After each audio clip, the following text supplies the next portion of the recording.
আসসালামু আলাইকুম বন্ধুরা, আশা করি সবাই সুস্থ আছেন। বন্ধুরা, রুয়ান্ডা পূর্ব মধ্য আফ্রিকার ছোট একটি দেশ, যার জনসংখ্যা ১,৪৮,০০,০০০। দেশটির নিজস্ব কোনো সমুদ্র বন্দর নেই। এর উত্তরে উগান্ডা, পূর্বে তানজানিয়া, দক্ষিণে বুরুন্ডি এবং পশ্চিমে গণতান্ত্রিক কঙ্গো প্রজাতন্ত্র। দেশটির অর্থনীতি তেমন শক্তিশালী নয়, মাত্র $১৪ বিলিয়ন দেশটির জিডিপি। ১৯৯৪ সালে দেশটি স্থানীয়ভাবে একটি বড় সংঘাতের পর বর্তমানে কিছুটা অর্থনৈতিকভাবে উন্নতি করছে এবং দ্রুত বর্ধনশীল অর্থনীতি। দেখুন, মাত্র $১৪ বিলিয়ন জিডিপি, পার ক্যাপিটাল ইনকাম $১,০০০ কাছাকাছি এবং তার র্যাঙ্ক বিশ্বে ১৪০তম।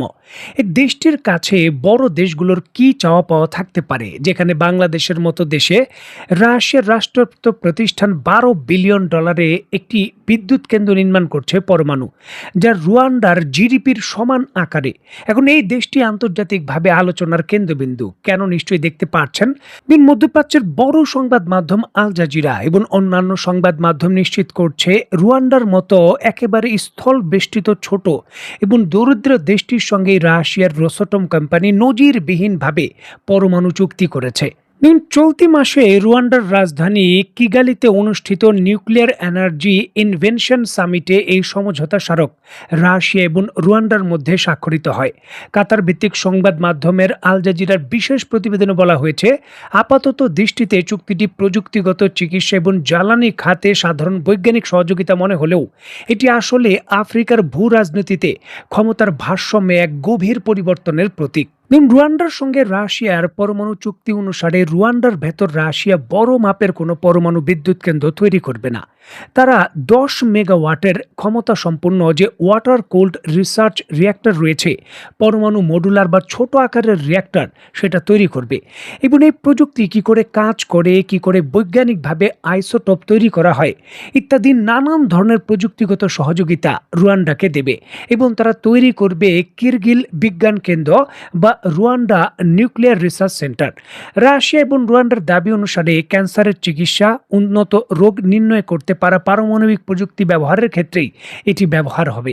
এখানে আপনাদের সুবিধার্থে বলে রাখা ভালো, রুয়ান্ডাকে কেন্দ্র করে রাশিয়া এমন এক সময় এই বাজি ধরল, যার পূর্বেই যুক্তরাষ্ট্র ঘানার মতো দেশকে ছোট আকারের যে পরমাণু রিঅ্যাক্টর রয়েছে SMR টেকনোলজি, তার জন্য অর্থনৈতিক এবং প্রযুক্তি সহযোগিতা দেওয়ার জন্য ২০২৪ সালে সমঝোতা স্মারক স্বাক্ষর করেছে।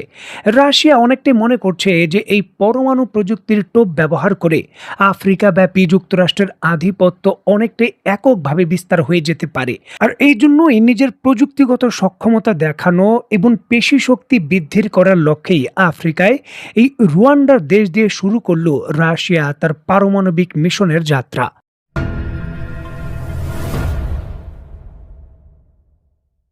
দেখুন, রুয়ান্ডা অর্থনৈতিকভাবে উন্নয়নশীল দেশ হলেও ভূ রাজনৈতিক দিক থেকে আফ্রিকার একটি অত্যন্ত গুরুত্বপূর্ণ কেন্দ্র। রাশিয়ার সাথে রুয়ান্ডার চুক্তির পেছনে শুধু বিদ্যুৎ উৎপাদন নয়, বরং গভীর বৈশ্বিক কৌশল লুকিয়ে আছে। আন্তর্জাতিক রিপোর্ট অনুসারে যুদ্ধ বিমান থেকে শুরু করে মিসাইল তৈরি, এই সকল কিছু তৈরি করার জন্য অত্যন্ত কৌশলগত গুরুত্বপূর্ণ যে ধাতু, রেয়ার আর্থ এলিমেন্ট বা বিরল খনিজ, তার প্রায় ৩০% বা পৃথিবীর মোট মজুদের ১/৩ একা আফ্রিকা মহাদেশে রয়েছে। বর্তমান বৈশ্বিক অর্থনীতিতে এর আর্থিক মূল্য প্রায় $৫ ট্রিলিয়ন। দেখুন, ট্যান্টালম বা কোলটান, যা দিয়ে তৈরি করা হয় আধুনিক মাইক্রোচিপ, ক্যাপাসিটার বা সেমিকন্ডাক্টর, এগুলো ছাড়া অসম্ভব। এই গুরুত্বপূর্ণ ধাতুর মোট সরবরাহের প্রায় ৭০% আসে আফ্রিকা থেকে। দেখুন, বিশ্বের মোট ম্যাগনেসিয়ামের ৫৩%, বিমান এবং যুদ্ধ জাহাজের ইঞ্জিন তৈরিতে ব্যবহারকৃত যে ক্রোমিয়াম রয়েছে তার ৪০% আফ্রিকায় উৎপাদন হয়।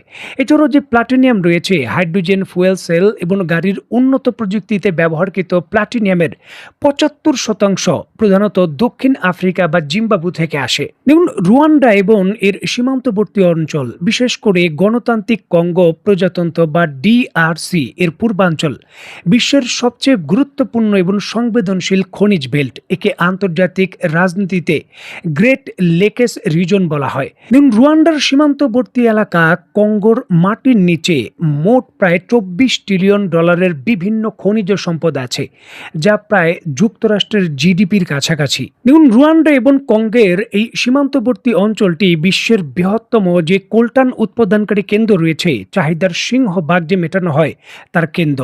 এটি সামরিক ড্রোন, যুদ্ধবিমান, জিপিএস সিস্টেম, ল্যাপটপ এবং মোবাইল ফোনের যে মাদারবোর্ড রয়েছে তা তৈরিতে অপরিহার্য।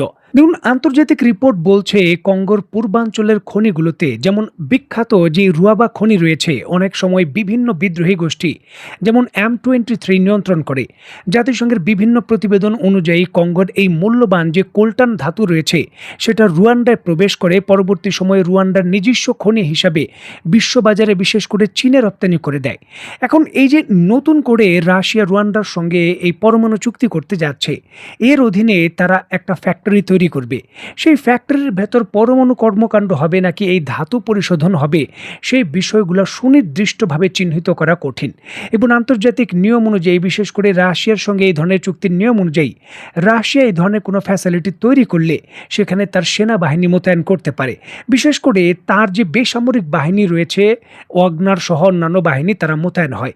তারা কিন্তু ধীরে ধীরে সেখানে প্রবেশ করে ওই অঞ্চলের ভেতর একটি নেটওয়ার্ক তৈরি করে সকল কিছু নিয়ন্ত্রণ করে।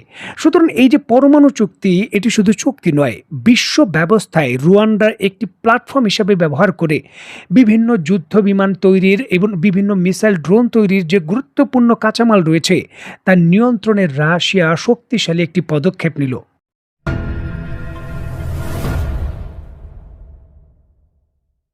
দেখুন, একটা সময় আফ্রিকাকে কেন্দ্র করে বড় বড় দেশগুলো তেমন দৃষ্টি দেয়নি, তবে চীন ভবিষ্যতের প্রেক্ষাপটে আফ্রিকার গুরুত্ব জানত। এর জন্য আফ্রিকার বিভিন্ন মোটামুটি প্রায় 90% যে উৎপাদনীয় খনি রয়েছে তা চীন নিয়ন্ত্রণ করে। এই জন্য এই চীন বর্তমান পৃথিবীর যে রেয়ার আর্থ এলিমেন্ট রয়েছে তার 90% সাপ্লাই কন্ট্রোল করতে পারছে, যার জন্য যুক্তরাষ্ট্রের নিজেরও কিন্তু চীনের সঙ্গে আপোষ করতে হয় এই ধাতুর জন্য। এখন পৃথিবীর বিভিন্ন দেশ পরিষ্কারভাবে বুঝতে পারছে যে এই ধাতু যদি না থাকে বা এর সরবরাহ যদি নিশ্চিত না করা যায়, তাহলে সামরিকভাবে যুদ্ধাস্ত্র তৈরি করা যাবে না এবং যে কোনো দীর্ঘমেয়াদী যুদ্ধ বা প্রস্তুতি কোনোভাবেই সম্ভব নয়। এই জন্য আফ্রিকার দিকে এখন সবার নজর, এবং বিশেষ করে পরমাণু প্রযুক্তির টোপটি এখন সব থেকে বেশি কার্যকর হিসাবে উপনীত হচ্ছে। পৃথিবীর ছোট ছোট দেশগুলো পরমাণু প্রযুক্তিকে নিজের রক্ষা কবচ মনে করছে। বিশেষ করে যুক্তরাষ্ট্র ভেনেজুয়েলায় বা ইরানের বিরুদ্ধে যে সামরিক পদক্ষেপ নিয়েছেন, এই বিষয়গুলোও কিন্তু ছোট ছোট দেশগুলোকে পরমাণু প্রযুক্তিতে আকৃষ্ট করছে, এমনটাই বলছেন সামরিক বিশেষজ্ঞরা। কারণ অনেক দেশই এমনটা ভাবছে যে পরমাণু প্রযুক্তি থাকলে বা পরমাণু প্রযুক্তি দিয়ে কোনো ভালো কিছু করার যদি অপশন থাকে, তাহলে বিদেশি বড় শক্তির আগ্রাসন থেকে বাঁচার বা নিজেকে রক্ষা করার সুযোগ তৈরি হবে। আর এই জন্যই কিন্তু যুক্তরাষ্ট্র বলেন বা রাশিয়া বলেন বা চীনের মতো দেশও হয়তো যুক্ত হতে পারে। তারা কিন্তু আফ্রিকায় এই পরমাণু প্রযুক্তির টোপ দিয়ে নতুন প্রতিযোগিতা শুরু করেছে। দেখার বিষয় যে এই ধরনের প্রতিযোগিতা এবং এর ফলাফল আফ্রিকার দেশগুলোকে লাভবান করে নাকি এই পরাশক্তি দেশগুলোকে লাভবান করে। তো বন্ধুরা, আজকের মতো বিদায়। নতুন কোনো ভিডিও নিয়ে আবার দেখা হবে। সেই পর্যন্ত সবাই ভালো থাকবেন, সুস্থ থাকবেন এবং বাংলাদেশকে ভালোবাসবেন। আল্লাহ হাফেজ।